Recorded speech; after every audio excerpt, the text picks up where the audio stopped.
Night of cups, 10 of swords, king of wands, bottom में आया है 6 ऑफ सॉर्ड्स। ओके, इससे पहले वाले वीक में कुछ तो भी आपकी लाइफ में छोटी मोटी, मुझे कोई ज्यादा मेजर नेगेटिव सिचुएशन नहीं लग रही है इस 10 ऑफ सॉर्ड्स के साथ। आपकी लाइफ में कुछ नेगेटिव सिचुएशन आ गई थी, तो आपने उसको बहुत अच्छे से फेस किया है और फाइनली आप उससे मूव ऑन हो गए इस वीक में।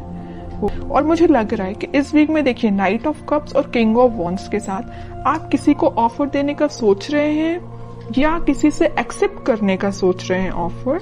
अभी तक जो आप डिसाइड नहीं कर पा रहे थे कि आपको किसको ऑफर देना है या किस वे में ऑफर देना है, बट आपका माइंड एकदम सेट हो गया है कि आपको इस पर्सन को ही ऑफर देना है और इस वे में ऑफर देना है। ओके, तो नाइट ऑफ कप्स के साथ तो मुझे लग ही रहा है कि आप अपने माइंड को धीरे धीरे ही सही बट आगे बढ़ाने का सोच रहे हैं।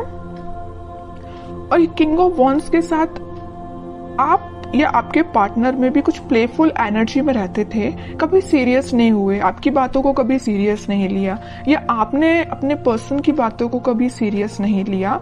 बट इस वीक में आप सारी चीजें सीरियसली करेंगे, क्योंकि आपने देख लिया कि लाइफ में अगर सीरियस नहीं होते हैं ना, कभी अगर ऐसे ही लाइफ चल रही है, ध्यान नहीं देना है, तो आपको इस सिचुएशन में जाना ही पड़ेगा, 10 ऑफ सॉर्ड्स की सिचुएशन में।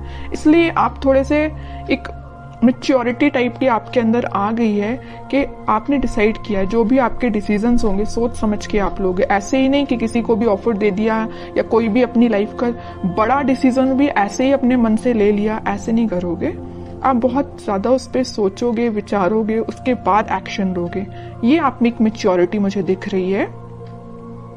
और मैं प्रोफेशनल लाइफ से बताना चाहूंगी, क्योंकि यहाँ किंग ऑफ वॉन्ड्स का कार्ड है, तो आपके पास आप जिस अपॉर्चुनिटी का, आप जिस ऑफर का, अपने जॉब से रिलेटेड या अपने बिजनेस से रिलेटेड जिस चीज का भी वेट कर रहे थे, तो वो अपॉर्चुनिटी आपके पास आ रही है। जरूर देखिए, यहाँ पे है नाइट ऑफ कप्स और यहाँ किंग ऑफ वॉन्ड्स है, तो आप इस अपॉर्चुनिटी का वेट कर रहे हैं काफी टाइम से, लेकिन ये अपॉर्चुनिटी बीच में 10 ऑफ सॉर्ड्स से होते हुए आ रही है आपके पास। मतलब काफी वेट किया है आपने, काफी इंतजार किया है, काफी आपने धक्के भी खाए हैं जॉब से रिलेटेड या बिजनेस में, लेकिन फाइनली आपके पास अपॉर्चुनिटी आएगी और आप एक किंग की पोजीशन में आ जाओगे। आपको मतलब ये होता है कि जिसकी लाइफ में स्ट्रगल होता है ना, वही उस चीज की वैल्यू कर पाता है, आगे लोगों को इंस्पायर कर पाता है। तो आप में वही क्वालिटी आ रही है। जरूर आपने 10 ऑफ सॉर्ड देखा है अपनी करियर लाइफ में या बिजनेस में, लेकिन अब आप देखिए किंग की पोजीशन में आ गए। ओके, तो आपको कोई टेंशन तो मुझे मेजर दिखाई नहीं दे रही है, बस छोटी मोटी अगर कोई टेंशन होगी भी तो शॉर्ट आउट हो जाएगी। अब आपके पार्टनर देखते हैं किस एनर्जी में चल रहे हैं फिलहाल। 5 of pentacles, night of pentacle, 7 of cups and bottom में आया है 6 ऑफ कप्स। ओके, आपके पार्टनर मुझे लग रहा है कुछ लोगों को तो यहाँ कोल्ड शोल्डर दे के गए, कुछ लोगों को मतलब अकेले ही छोड़ के चले गए। कब चले गए, कैसे चले गए, किसी को नहीं पता।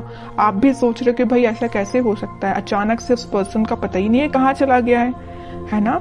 आप तो इंतजार करते ही रह गए, बट वो पर्सन कहाँ चला गया आपको खुद नहीं पता। क्यों चला गया, मे बी उनके पास ऑप्शंस बहुत थे या उनकी प्रोफेशनल लाइफ को लेके वो बहुत ही ज्यादा सीरियस थे, तो वो आप पे ध्यान ना देके अपनी प्रोफेशनल लाइफ पे ध्यान देने लगे, अपने बिजनेस, अपने करियर, अपनी जॉब पे ध्यान देने लगे। ठीक है, यहाँ मुझे कोई मेजर थर्ड पार्टी सिचुएशन तो ज्यादा नजर नहीं आ रही है, लेकिन 10% लोगों की लाइफ में हो सकती है थर्ड पार्टी सिचुएशन। बाकी 90% लोगों की लाइफ में कोई थर्ड पार्टी नहीं है, बस उनकी ड्रीम्स हैं, उनके सपने, उनकी जॉब, उनका प्रोफेशन, उनसे वो ज्यादा अट्रैक्टिव है। इस वजह से मे बी आपके पास अभी ऑफर लेके नहीं आ रहे, या आ भी रहे हैं तो बहुत स्लो मोशन में है। उनको पता है क्योंकि आप ही उनके ट्रू सोलमेट हो, आप ही उनके लिए सब कुछ हो, आप ही उनको हैप्पीनेस प्रोवाइड कर सकते हो, सारी चीजें आप ही दे सकते हो। ओके, तो वो आपको छोड़ के कहीं नहीं जाने वाले। जरूर अभी थोड़ा सा सिचुएशन मुझे स्टक लग रही है। स्टक नहीं बोलूंगी एक्चुअली, क्योंकि नाइट ऑफ पेंटिकल का कार्ड है, इसको स्टक नहीं बोलूंगी। अगर यहाँ हैंडमैन आता तो मैं शायद बोल सकती थी कि स्टक है, लेकिन नाइट ऑफ पेंटिकल के साथ कोई सिचुएशन स्टक नहीं है, धीरे धीरे आगे बढ़ रही है। मे बी इस वीक की स्टार्टिंग में तो नहीं बोलूंगी, मिड ऑफ द वीक आप उनका कोई एक्शन देख सकते हैं। ठीक है, नाइट ऑफ पेंटिकल से नाइट ऑफ कप में वो कन्वर्ट हो जाएंगे। अभी देखिए पेंटिकल को ही लेके बैठे हुए हैं, अपने प्रोफेशन पे उनका पूरा ध्यान है, अपने ड्रीम्स, अपनी जॉब पे उनका ध्यान है, लेकिन धीरे धीरे उनका ध्यान फिर सोलमेट के साइड आएगा, कब के साइड आएगा। और मुझे लग रहा है यहाँ पे कुछ लोगों का रिलेशन 6 to 7 ईयर ओल्ड लग रहा है मुझे, इससे ज्यादा भी हो सकता है, कम तो हो ही सकता है, लेकिन मैक्सिमम 6 to 7 ईयर्स लग रहा है। 10 of Wands, 3 of Wands and bottom में आया है व्हील ऑफ फॉर्च्यून। बट मैं कह ही चुकी हूँ, देखिए यहाँ पे अब 2 सिचुएशन निकल गई इस 10 ऑफ वॉन्ड्स के साथ। मैं पहली सिचुएशन तो बता चुकी हूँ कि आपके पार्टनर के पास उनके ड्रीम्स, उनके सपने, उनकी जॉब, उनका प्रोफेशन ज्यादा मैटर करता है। दूसरी सिचुएशन यहाँ बन रही है कि उनके पास रिस्पॉन्सिबिलिटीज बहुत ज्यादा हैं, मे बी वो अपने फैमिली मेंबर्स का ध्यान रखते हो या पूरी फैमिली की जिम्मेदारी उन पर हो, तो उस वजह से वो अभी आपके साइड कोई एक्शन नहीं ले रहे हैं। लेकिन 3 ऑफ वॉन्ड्स के साथ वो आपके साइड एक्शन लेना चाहते हैं, वो चाहते हैं आपके पास आना, ये समुंदर को पार करके आपके पास ही आना चाहते हैं, लेकिन उनको ये पार करने में काफी टाइम लग रहा है इस नाइट ऑफ पेंटिकल्स के साथ। तो आप देख लीजिए आपकी सिचुएशन क्या है दोनों सिचुएशंस में से। तो वो इस वीक में व्हील ऑफ फॉर्च्यून के साथ अपने टाइम का इंतजार करते हुए दिख रहे हैं। मे बी वो सोच रहे हैं कि जब राइट टाइम आएगा तो वो आपके साइड ऑफर लेके आएंगे, क्योंकि उनको बहुत अच्छे से पता है 4 ऑफ कप्स का और यहाँ 3 ऑफ वॉन्ड्स का है, तो उन्हें बहुत अच्छे से पता है कि आप उस साइड, समुंदर के उस साइड बैठे हुए हैं, उनके ऑफर का वेट कर रहे हैं, वो काफी टाइम से कर रहे हैं। अभी मुझे नहीं लग रहा कि रिसेंटली आपने वेट करना स्टार्ट किया है, अब काफी टाइम से उनका वेट कर रहे हैं। तो वो इस सिचुएशन का बस चेंज होने का वो भी वेट कर रहे हैं कि कब वो ये सिचुएशन, नेगेटिव सिचुएशन, थोड़ी सी, इसको मैं नेगेटिव नहीं बोलूंगी क्योंकि उनकी रिस्पॉन्सिबिलिटी है, अपनी फैमिली का ध्यान रखना ही उनकी रिस्पॉन्सिबिलिटी है। तो वे ये सोच रहे हैं कि कब वो रिस्पॉन्सिबिलिटी फुलफिल करके आपके साइड एक्शन लेंगे। ओके, अब उनका नेचर इतना ज्यादा बोलना चाहिए क्यूट टाइप का है कि यूनिवर्स उनका साथ दे रहा है, उनकी जो भी रिस्पॉन्सिबिलिटी है, उनके ड्रीम्स हैं, वो उसमें उनको हेल्प मिल रही है। और जैसे ही वो इससे निकलेंगे, इस व्हील ऑफ फॉर्च्यून के साथ आपके साइड कोई एक्शन लेंगे, तो यूनिवर्स ऐसा नहीं कि उनकी हेल्प कर रही, यूनिवर्स आपकी भी हेल्प कर रही है। यहाँ पे देखिए ये जो हाथ दिख रहे हैं ना, आपको ऑफर लेके आ रही है यूनिवर्स ही, यूनिवर्स भेज रहे हैं आपके पास, तो आपकी भी मदद हो रही है यूनिवर्स के साइड से। ठीक है, काफी अच्छी है, काफी मीन्स बोलूंगी मैं तो बहुत क्यूट टाइप की एनर्जी निकल के आई है। अब देखते हैं कि आपको क्या गाइडेंस फॉलो करना है इस वीक में। Moon, 8 of swords and bottom में आया है 2 of pentacle with lovers. Okay,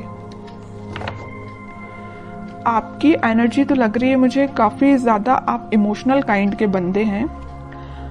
आप भी अपनी लाइफ में कुछ तो भी जगल कर रहे हैं, या आप समझ नहीं पा रहे हैं कि आपको वेट करना चाहिए कि आपको अपनी लाइफ में आगे बढ़ना चाहिए। आप थोड़ा सा कंफ्यूजन मोड में चले गए हैं, क्योंकि आप बहुत ही इमोशनल काइंड के पर्सन हैं। अगर आप किसी का वेट करते हैं तो बहुत तरीके से वेट करते हैं, ऐसा नहीं है कि 1 महीने या 1 साल आपने वेट किया और आगे बढ़ती, ऐसा नहीं। आप बहुत डेडिकेटेड काइंड के पर्सन हैं। अगर आप प्रोफेशनल लाइफ में भी किसी चीज का वेट कर रहे हैं, किसी ऑफर का वेट कर रहे हैं, तो उसको भी बहुत तरीके से आप उसमें अपने एफर्ट्स लगाएंगे, उसके बाद वेट करेंगे। ओके, तो आप मुझे बहुत डेडिकेटेड काइंड के पर्सन लग रहे हैं। कोई भी आप किसी भी चीज में जल्दबाजी नहीं करते हैं।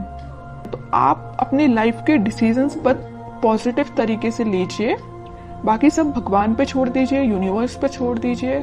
अनएक्सपेक्टेड वे में आपको रिजल्ट्स मिलेंगे।